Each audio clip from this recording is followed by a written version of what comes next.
सभी विद्यार्थियों को मेरा नमस्कार। मैं हूं गुंजन एरन और अपनी आज की इस वीडियो में हम बात कर रहे हैं क्लास 12th मैथमेटिक्स से चैप्टर नंबर 5 सांतत्य तथा अवकलनीयता, कंटिन्यूटी एंड डिफरेंशिएबिलिटी की, जिसमें हमारा आज का टॉपिक रहेगा प्रश्नों के प्राचलिक रूपों के अवकलज ज्ञात करना, derivatives of functions in parametric form. साथ ही इस टॉपिक से रिलेटेड प्रश्नावली 5.6 में हम प्रश्न संख्या 1 से प्रश्न संख्या 7 तक के प्रश्नों को हल करना सीखेंगे।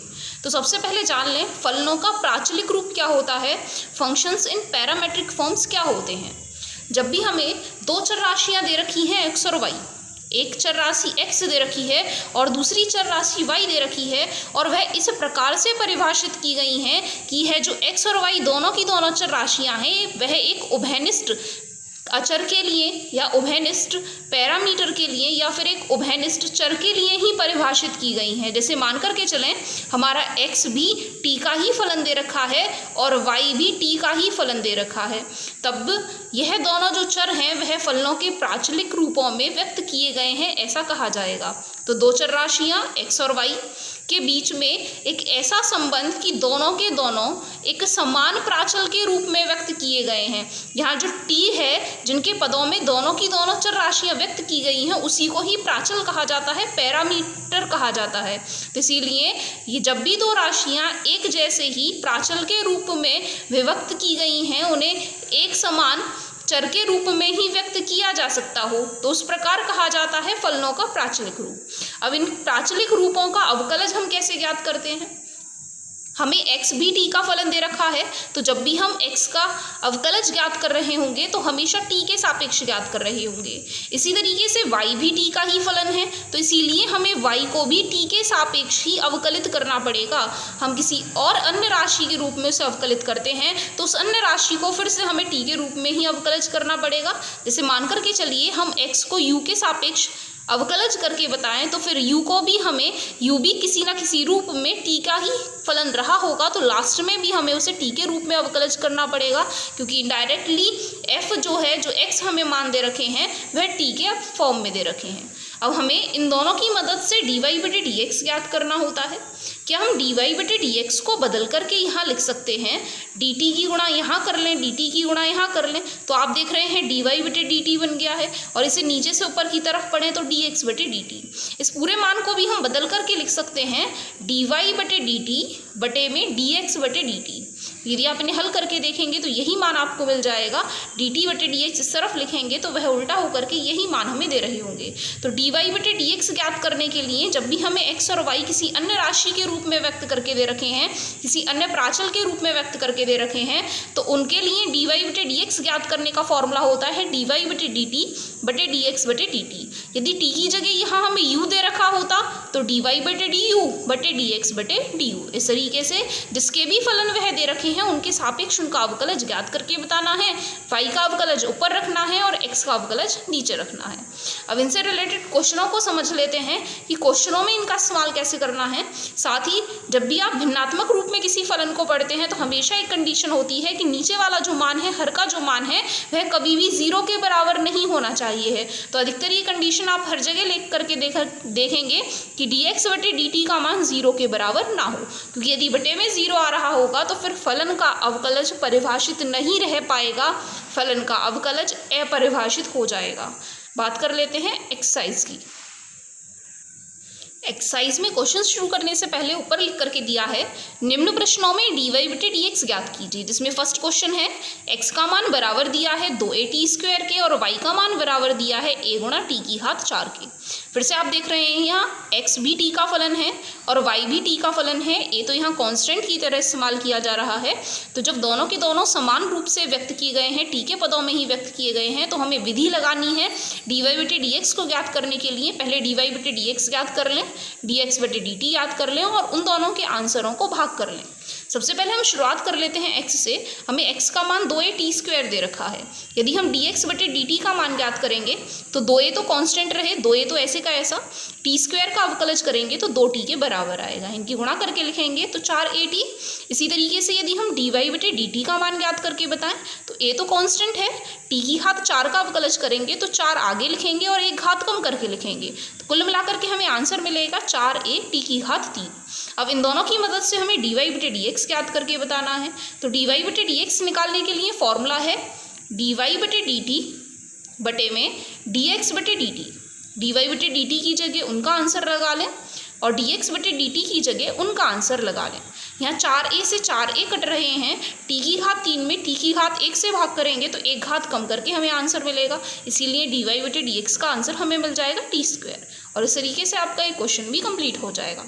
नेक्स्ट क्वेश्चन समझ लें।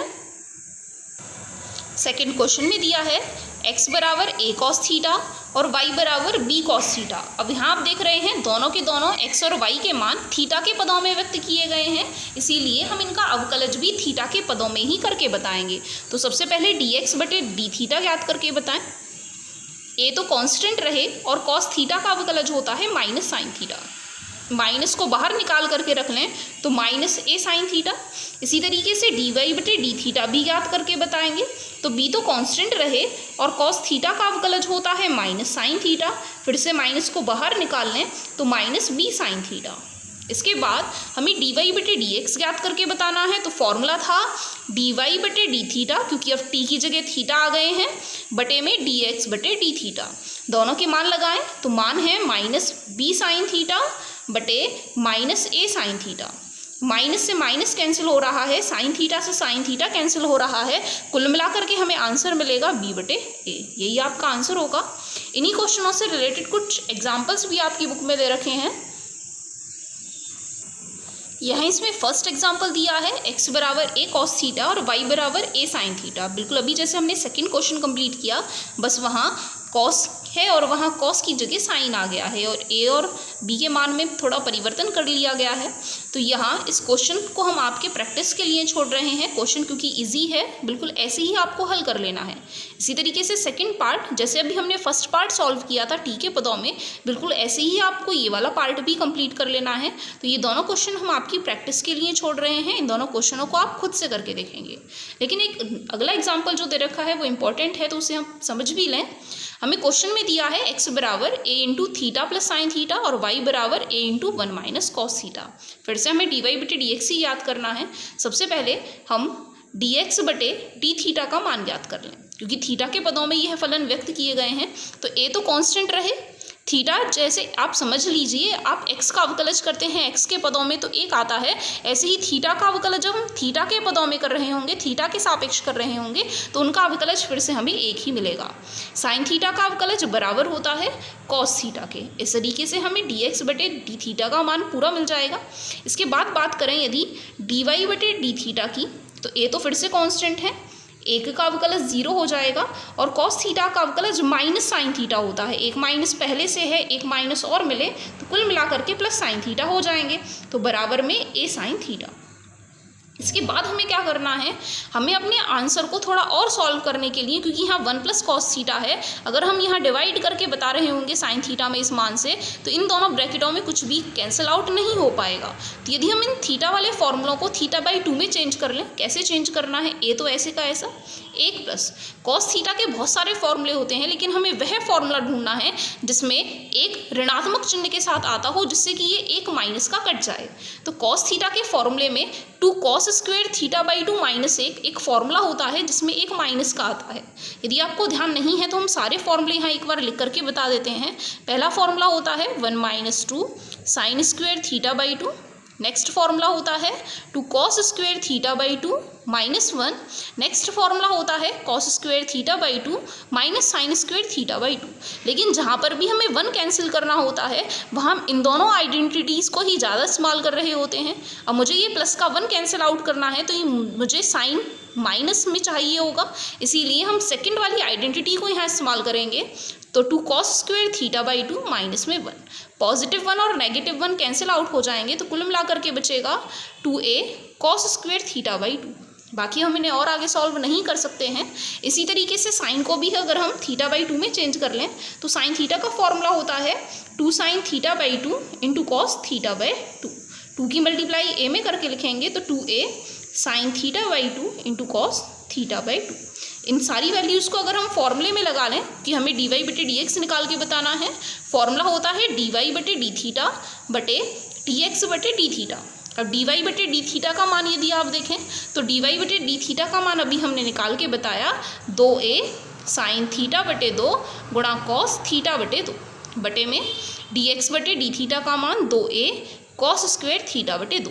यहाँ 2a से 2a कैंसिल हो रहे हैं, कॉस से एक घात यहाँ कट जाएगी, तो यहाँ काटने के बाद बच रहा होगा साइन थीटा बटे 2 बटे में कॉस थीटा बटे 2। और साइन बटे कॉस तो बराबर होता है tan के, इसीलिए हमें आंसर में मिलेगा tan थीटा बटे 2। इस तरीके से आपका ये क्वेश्चन कंप्लीट हो जाएगा। अब फिर से हम एक्सरसाइज पे पहुँच जाते हैं, अपने एक्सरसाइज के 3rd क्वेश्चन पे पहुँच जाते हैं। क्या करना है एक्सरसाइज में 3rd एंड 4th क्वेश्चन जो दे रखे हैं फिर से वो थोड़े आसान ही दे रखे हैं। 3rd क्वेश्चन में x का मान sin t, यदि इसका अवकलज करेंगे तो cos t मिलेगा, और y बराबर cos 2t, यदि इसका अवकलज करेंगे तो माइनस साइन 2t गुणा में 2, क्योंकि 2t का अवकलज करेंगे तो 2 आपको मिल जाएगा। वहाँ इन दोनों मानों को फिर से रख लेने पर आपको आपका आंसर पता चल जाएगा। यहाँ लेकिन आपको cos 2 थीटा का फॉर्मूला लगाना पड़ेगा। जिस भी फॉर्मूले की आपको ज़रूरत पड़ रही हो उस फॉर्मूले को आप इन फॉर्मूलों में से लगा करके देख सकते हैं। ऐसे ही क्वेश्चन नंबर 4 में x बराबर 4t और y बराबर 4 बटे t दिया है। फिर से इनका अवकलज करना आसान है। 4t का अवकलज करेंगे 4 और 4 बटे t का अवकलज करेंगे तो 4 तो ऐसे का ऐसा, और 1 बटे t का अवकलज होता है -1 बटे t स्क्वायर। तो उस नियम के हिसाब से आप दोनों के अवकलज ज्ञात कर पाएंगे और उसकी मदद से ही डी वाई बटे डी एक्स भी ज्ञात कर पाएंगे। अब हम समझ लें क्वेश्चन नंबर 5 में क्या करना है। क्वेश्चन नंबर 5 में दिया है x बराबर cos theta minus cos 2 theta और y बराबर sine theta minus sine 2 theta. फिर से इनके अवकलज ज्ञात कर लें, थीटा के पदों में व्यक्त हैं तो dx बटे डी थीटा बराबर कॉस थीटा का अवकलज करेंगे तो माइनस में साइन थीटा, माइनस ऐसे का ऐसा, कॉस 2 थीटा का अवकलज करेंगे तो कॉस का अवकलज होता है माइनस साइन, बाकी थीटा की जगह पर जितना लिखा है वह तो लिखना ही लिखना है। यदि हम अंदर वाले का अवकलज और करेंगे तो 2 थीटा का अवकलज करने पर हमें मिलेगा 2। इसके बाद इन्हें यदि आगे हल किया जाए तो माइनस साइन थीटा, माइनस की माइनस चिन्ह में गुणा करेंगे प्लस, यदि 2 को आगे लिख लिया जाए तो 2 साइन 2 थीटा। इसके बाद यदि प्लस चिन्ह वाले मान को हम आगे लिख लें तो 2 साइन 2 थीटा और माइनस में साइन थीटा, हमें अपने dx बटे डी थीटा का मान मिल जाएगा।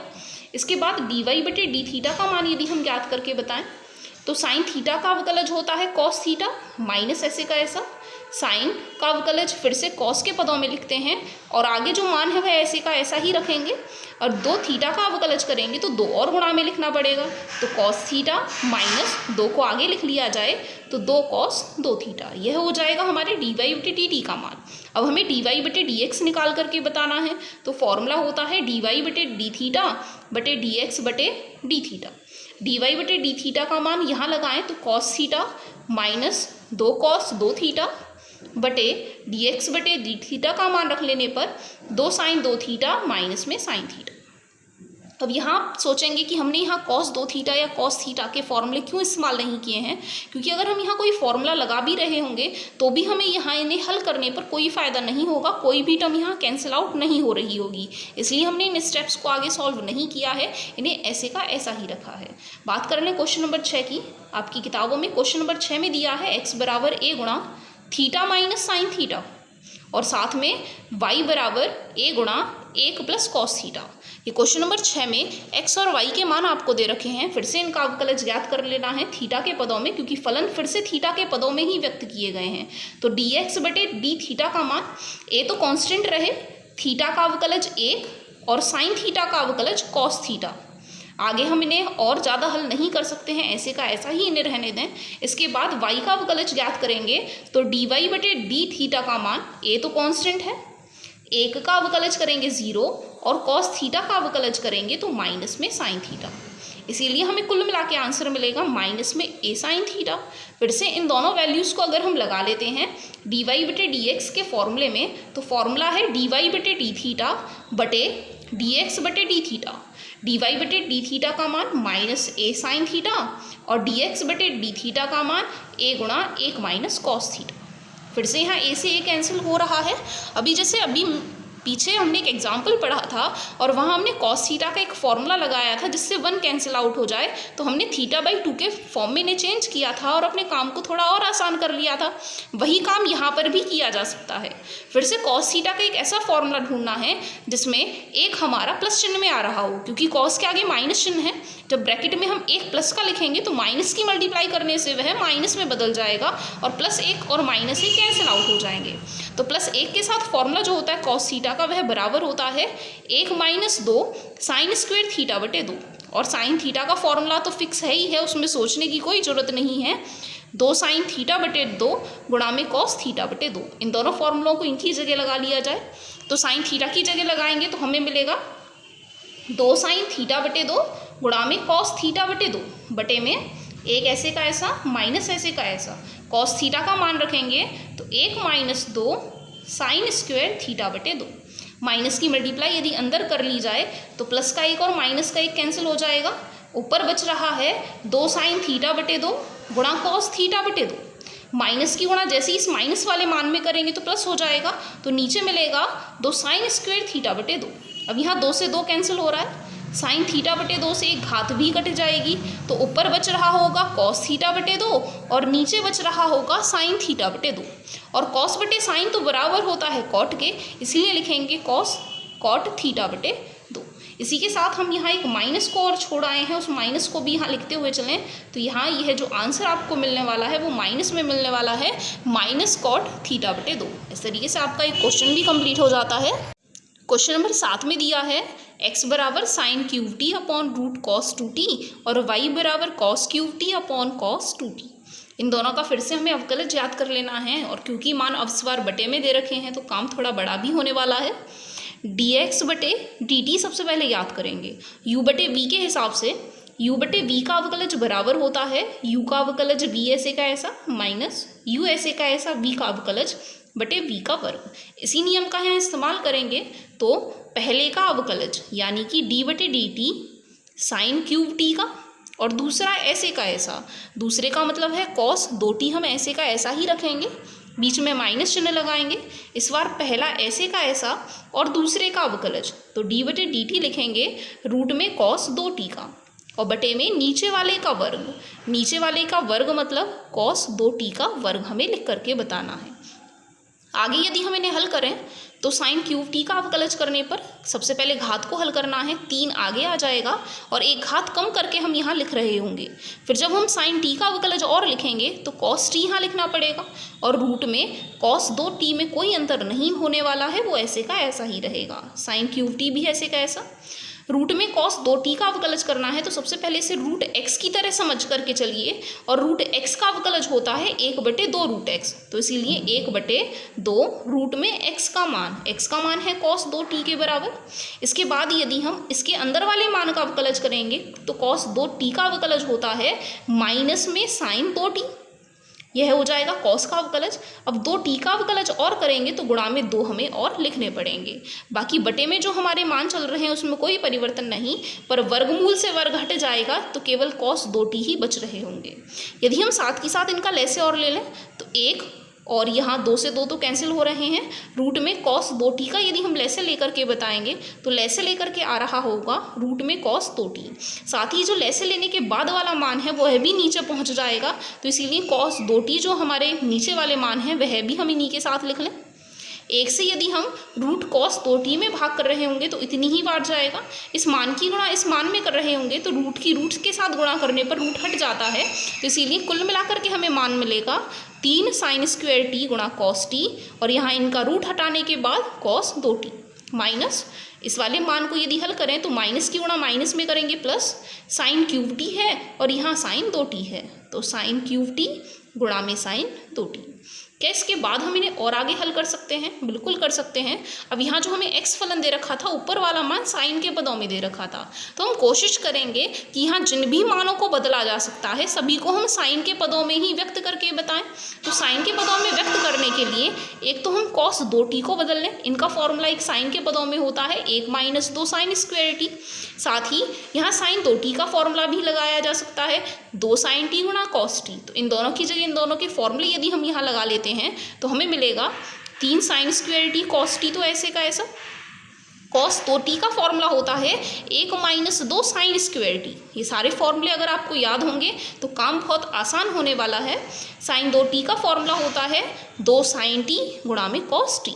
बाकी बटे वाले मान में कोई परिवर्तन नहीं, जैसा है वैसे का वैसा ही लिख लेंगे। रूट में कॉस 2t गुणा में कॉस 2t। यदि हम इस वाले मान की गुणा ब्रैकेट में करके बताएं तो सबसे पहली बार में 1 के साथ गुणा करेंगे तो कोई फर्क नहीं। 3 साइन स्क्वायर टी गुणा कॉस टी, बीच में माइनस चिन्ह है, माइनस ऐसे का ऐसा। 3 की गुणा 2 में करेंगे, 3 दूनी 6। साइन स्क्वायर टी और साइन स्क्वायर टी की गुणा करने पर साइन की घात 4t और कॉस टी तो ऐसे का ऐसा ही रहने वाला है क्योंकि कॉस वाला और कोई पद नहीं दे रखा है। इसके बाद प्लस में इन दोनों की भी गुणा कर लें तो 2 तो ऐसे का ऐसा, साइन की घात 3 और साइन की घात 1 कुल मिलाकर के हो जाएंगी साइन की घात 4t और कॉस टी गुणा में। कई बार आप क्या गलती कर लेते हैं कि जब आप इनकी गुणा कर रहे होते हैं तो साइन की गुणा साइन में और साइन की गुणा कॉस में अलग करके लिख रहे होते हैं। लेकिन जब भी सारे के सारे मान गुणा में दे रखे होते हैं तो केवल हम समान आधार वालों को उनकी घात के रूप में हल करके बताते हैं। और यदि मान हमें अचर राशियां दे रखे हैं तो पहले की गुणा दूसरे में करें, इन दोनों के आंसर की गुणा तीसरे में करें। ऐसा ना हो पहले की गुणा दूसरे में भी कर ली, पहले की गुणा तीसरे में भी कर ली और फिर उनकी आपस में हम गुणा कर रहे हैं, वह नियम गलत होता है। हमें केवल गुणा में एक ही बार एक संख्या को इस्तेमाल करना होता है। बटे में रूट कॉस 2t गुणा में कॉस 2t। इसके बाद क्या और कोई मान आगे जोड़ा या घटाया जा सकता है? तो यदि आप यहाँ इन दोनों की तुलना करके देखेंगे तो यहाँ पर भी साइन की घात 4t है और यहाँ पर भी कॉस टी है। ये माइनस 6 बार है, ये प्लस के 2 बार है। यदि इन्हें हल करके बताएंगे तो 3 साइन स्क्वायर टी गुणा कॉस टी और 6 और 2 को हल करने पर माइनस में 4 साइन की घात 4t और कॉस टी। बटे वाले मान में फिर से कोई परिवर्तन नहीं, रूट में कॉस 2t और कॉस 2t। इस तरीके से हमारा dx बटे dt निकालने का काम पूरा हो जाता है। अब हम बात कर लें y वाले मान को हल करने की। काम फिर से वैसे ही करना है, जहाँ जहाँ साइन क्यूब टी था वहाँ वहाँ कॉस क्यूब टी हमें लिख करके बताना है अपने इस फॉर्मूले में। तो यदि हम dy बटे dt निकाल करके बताएंगे तो हमें लिखना पड़ेगा d बटे dt कॉस क्यूब टी का रूट में कॉस 2t ऐसे का ऐसा माइनस कॉस क्यूब टी ऐसे का ऐसा और d बटे dt रूट कॉस 2t का बटे में जो मान होता है नीचे वाले मान का वर्ग, तो रूट कॉस 2t का वर्ग हम यहाँ लिख करके बताएंगे। इन्हें आगे हल कर लिया जाए तो पहले घात को हल करते हैं। 3 आगे आएगा तो 3 कॉस स्क्वायर टी, इसके बाद कॉस टी का अवकलज और लिखेंगे तो माइनस में साइन टी। रूट वाले मान में कोई परिवर्तन नहीं, root cos 2t minus cos cube t. फिर से यह रूट x की तरह काम कर रहे हैं जिनका अवकलज 1/2 रूट x के बराबर होता है। तो 1/2 रूट में कॉस 2t के बराबर यह मान हो जाएगा। इसके बाद गुणा में अंदर वाले का अवकलज और लिखना है, तो कॉस का अवकलज होता है माइनस में साइन 2t और 2t का अवकलज लिखेंगे तो गुणा में 2 और लिख करके बताना पड़ेगा। और बटे वाला जो हमारा मान चल रहा है उसे भी हल करके लिख लें तो वर्गमूल से वर्ग हट जाएगा तो यहाँ मिलेगा कॉस 2t। इसके बाद फिर से इनका वही लैसे लेने वाला काम भी हमें साथ ही साथ पूरा कर लेना है। 2 से 2 यहाँ कट रहा है, इनके नीचे 1 मान करके चलेंगे तो इन दोनों का लैसे रूट कॉस 2t आएगा और बटे वाला कॉस 2t हमें उसी के साथ लिख लेना है। तो रूट में कॉस 2t और कॉस 2t 1 से इन्हें हल करेंगे तो रूट कॉस 2t बार जाएगा और रूट वाले मान की गुणा रूट वाले मान में करेंगे तो यह रूट हट जाएगा। बाकी आगे के सारे मान ऐसे कैसे, इस माइनस चिन्ह को आगे निकाल लें तो -3 कॉस स्क्वायर टी गुणा में साइन टी और इन दोनों की मदद से रूट हटा करके लिखेंगे तो कॉस 2t। यहाँ पहुँच जाएं तो माइनस गुणा माइनस में कर लेने पर प्लस कॉस क्यूब टी तो यहाँ रहे ही रहे गुणा में साइन 2t हमें यहाँ और लिख लेने हैं। अब यह जो y वाला मान हमें क्वेश्चन में दे रखा था वह कॉस के पदों में दे रखा था, तो हम कोशिश करेंगे कि जिन भी मानों को यहाँ बदला जा सकता है उन्हें हम कॉस के पदों में ही व्यक्त करके बताएं। तो एक तो कॉस 2t का फॉर्मूला हम कॉस के पदों में 2 कॉस स्क्वायर टी माइनस 1 वाला लगाएंगे और साइन 2t का फॉर्मूला तो निश्चित होता है 2 साइन टी गुणा कॉस टी। तो इन दोनों की जगह इन दोनों के फॉर्मूले यदि हम लगा लेते हैं तो हमें मिलेगा, तो दोनों सर्व समीकरणों के इस्तेमाल से यहाँ cos 2t का फॉर्मूला और यहाँ sin 2t का फॉर्मूला लगाने पर हमें यह मान परिवर्तित होकर के मिले। फिर से इस मान की गुणा यदि पहले वाले पद में करके लिखेंगे तो माइनस ऐसे का ऐसा 3 दूनी 6 cos की घात 2 यहाँ है और 2 यहाँ है, कुल मिलाकर के cos की घात 4t और गुणा में sin t। इसके बाद इस मान की गुणा -1 के साथ करेंगे तो माइनस माइनस प्लस चिन्ह हो जाएगा। बाकी मान में कोई परिवर्तन नहीं, 3 cos स्क्वायर टी गुणा में sin t। इसके बाद यदि यहाँ इनकी गुणा करके बताएंगे तो 2 तो ऐसे का ऐसा साइन टी भी ऐसे का ऐसा, कॉस की घात 1 यहाँ है और 3 यहाँ है, तो कुल मिलाकर के कॉस की घात 4t मिलेगा। फिर से बटे वाले मान में कोई परिवर्तन नहीं, रूट में कॉस 2t और गुणा में 2t। क्या फिर से हमने आगे हल करके बता सकते हैं? तो यदि आप इन दोनों मानों की तुलना करें तो कॉस की घात 4t और साइन टी दोनों में एक जैसे मान है, केवल गुणांकों में अंतर है। यह -6 बार है और यह प्लस के 2 बार है, तो प्लस वाले मान को तो हम पहले लिख लें, 3 कॉस स्क्वायर टी गुणा में साइन टी, और यह -6 + 2 हल करने पर हमें मिलेंगे -4 कॉस की घात 4t गुणा में साइन टी। फिर से बटे वाले मान में कोई परिवर्तन नहीं, रूट में कॉस 2t और गुणा में कॉस 2t। फिर से हम इन्हें और आगे ना हल करें, अभी ऐसे ही इन्हें रख लें। हमें dy/dx का मान ज्ञात करके बताना है। dy/dx का फॉर्मूला है dy/dt बटे dx/dt। फिर से इनकी जगह इनके मान लगा लिए जाएं, तो dy/dt का मान अभी हमने यहाँ निकाल के रख रखा है, 3 कॉस स्क्वायर टी गुणा में साइन टी माइनस 4 कॉस की घात 4t गुणा में साइन टी बटे रूट में कॉस 2t और कॉस 2t। इसके बाद इनके बटे में dx/dt का मान लिखना है, तो उनके बटे में तो वही मान था जो हमें इनके नीचे मिल रहा है, केवल ऊपर वाला मान हम पीछे से और लिख लें कि हमें dx/dt का मान कितना मिल रहा था। तो यदि आप यहाँ देखेंगे तो dx/dt के मान में 3 sine square t cos t minus 4 sine की घात 4t कॉस टी है। इस मान को भी यदि हम पीछे उतार लेते हैं तो हमें यह मिला वहाँ से मान उतारने के बाद। इसके बाद आप यहाँ देखें, इन दोनों के हर समान हैं, दोनों एक दूसरे से काटे जा सकते हैं। यदि आप ऊपर से देखें, यदि हम ऊपर से केवल कॉस थीटा और साइन थीटा कॉमन निकाल लेते हैं तो कॉस टी और साइन टी कॉमन निकालने पर एक कॉस यहाँ से कम हो जाएंगे और साइन टी तो पूरा बाहर आ जाएगा, तो यहाँ बचेगा 3 कॉस टी माइनस 4 तो ऐसे का ऐसा। यहाँ एक कॉस कम करना है और साइन को कम करना है, तो कॉस की घात 3t यहाँ बच रहे होंगे। फिर से बटे में से भी हम कॉस टी और साइन टी ही केवल कॉमन निकाल लें। कॉस टी और साइन टी कॉमन लेने के बाद कॉस तो पूरा हट जाएगा, साइन एक कम हो जाएगा, तो 3 साइन टी बच रहे होंगे माइनस में 4 ऐसे का ऐसा। कॉस टी तो पूरा कॉमन आ जाएगा, साइन की घात एक कम हो जाएगी, तो साइन की घात 3t और कॉस टी तो हम बाहर ले चुके हैं, दोनों समान मान हैं, आपस में कट जाएंगे। अब क्या यहाँ कोई आइडेंटिटी बन रही है? क्या ये किसी के फॉर्मूलों को व्यक्त कर रहे हैं? तो आप देखेंगे 3 sine t minus 4 sine cube t, ये साइन 3a का फॉर्मूला होता है। साइन 3a का फॉर्मूला होता है 3 sine a minus 4 sine cube a. और यदि हम cos 3a के फॉर्मूले की बात करें तो cos 3a का फॉर्मूला होता है 4 cos cube a minus 3 cos a। यदि आप इस फॉर्मूले की भी तुलना इससे करके देख रहे हैं तो केवल प्लस माइनस चिन्ह का अंतर है, तो यदि हम ऊपर से माइनस कॉमन निकाल लेते हैं तो माइनस कॉमन लेने के बाद अंतर हो जाएगा 4 cos cube t minus 3 cos t, जो कि अब स्टैंडर्ड फॉर्म में होगा, और नीचे वाला मान तो हमारा साइन 3t का है ही है। इसके बाद फिर से इसको बदल करके हम cos 3t लिख सकते हैं, तो माइनस में cos 3t बटे में साइन 3t, और cos बटे साइन जब भी गुणांक बराबर है तो cos बटे साइन बराबर होता है cot के, तो हमें हमारा आंसर मिलेगा माइनस में cot 3t। इस तरीके से आपका ये क्वेश्चन भी कंप्लीट हो जाएगा। इसके बाद एक क्वेश्चन और आपको एग्जाम्पल में दे रखा है, हमने कोशिश की है कि उसे एक शॉर्ट वे में किया जा सके, तो उस एग्जाम्पल को भी हम समझ लें। बाकी हमारे 7 क्वेश्चंस तो एक्सरसाइज में कंप्लीट हो ही चुके हैं। तो हमारा जो क्वेश्चन दे रखा है, क्वेश्चन है x की घात 2/3 प्लस y की घात 2/3 बराबर है a की घात 2/3 के। हमें फिर से dy/dx ही याद करके बताना है। तो यदि हम दोनों पक्षों का x के सापेक्ष सीधे सीधे अवकलज कर लें, इन्हें कुछ हल ना करें, इनका सीधे सीधे यदि हम अवकलज करके बताएं तो यहाँ लिख करके आप बता सकते हैं दोनों पक्षों का x के सापेक्ष अवकलन करने पर तो हमें यहाँ क्या मिलने वाला है, दोनों पक्षों का यदि हम अवकलज करेंगे तो x की घात 2/3 का अवकलज भी करना पड़ेगा। अब यहाँ हम x के सापेक्ष कर रहे हैं, जो नियम होता है x की घात n का अवकलज ज्ञात करने के लिए, वह नियम होता है n आगे और x की घात n-1, वही नियम हमें यहाँ लगाना है।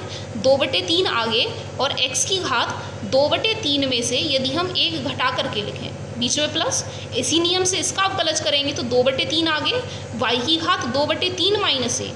लेकिन जब हम y का x के सापेक्ष अवकलज कर रहे हैं तो हमें dy/dx और लिखना पड़ेगा, क्योंकि x के लिए तो dx/dx कट करके 1 हो जाता है, इसलिए हमें नहीं लिखना पड़ता है। ये a तो कांस्टेंट को रिप्रेजेंट करते हैं, अचर मान को रिप्रेजेंट करते हैं, इसीलिए इनका अवकलज हमें मिलेगा 0। 2/3 दोनों में से कॉमन आ सकता है, 2/3 कॉमन निकाल लें। x की घात इनका लैसे लेकर के हल करेंगे तो घटा करके मिलेगा -1/3। 2/3 तो कॉमन ले चुके हैं, y की घात -1/3 और dy/dx बराबर में 0। यह वाला मान यदि हम इस तरफ पक्षांतर करेंगे तो 0 में पहुंच जाएगा। यदि इस वाले मान को भी मैं पक्षांतर करके उस तरफ ले जाऊं तो y की घात -1/3 dy/dx का मान हमें मिलेगा, यह चिन्ह प्लस में है, उधर जाकर के हो जाएगा माइनस में, तो -x की घात -1/3। अब हमें तो dy/dx का मान ज्ञात करके बताना है, तो इनके साथ जो गुणा में मान लिखा है वो भी बटे में पहुंचा दें, तो -x की घात -1/3 और बटे में y की घात -1/3। आप चाहें तो इन मानों को धनात्मक घात में परिवर्तित कर सकते हैं। जो चिन्ह यदि हम यह माइनस में दे रखा है नीचे ले आएँ तो यह घात प्लस हो जाएगी, इसी तरीके से इसे ऊपर ले जाएं तो यह घात भी प्लस चिन्ह में बदल जाएगी। तो y की घात 1/3 बटे में x की घात 1/3, इस तरीके से इनके चिन्ह परिवर्तित होकर के हमें घात प्लस में मिल जाएगी। आप चाहें तो अपने आंसर को यहीं छोड़ सकते हैं या फिर इन्हें घनमूल के रूप में लिख लें, क्योंकि घात 1/3 का मतलब है घनमूल। घनमूल को लिखने के लिए हम यहाँ इस चिन्ह के ऊपर घात 3 लिख करके बताते हैं और यहाँ मान लिखेंगे y/x। यही आपका आंसर हो जाएगा dy/dx का। तो हमने अपनी आज की इस वीडियो में कवर किए इस एक्सरसाइज से 7 क्वेश्चन, साथ ही कुछ एग्जाम्पल्स भी। अब आगे का काम हम पढ़ेंगे अपनी नेक्स्ट वीडियो में। तो अपने आज के इस काम में इतना ही। धन्यवाद।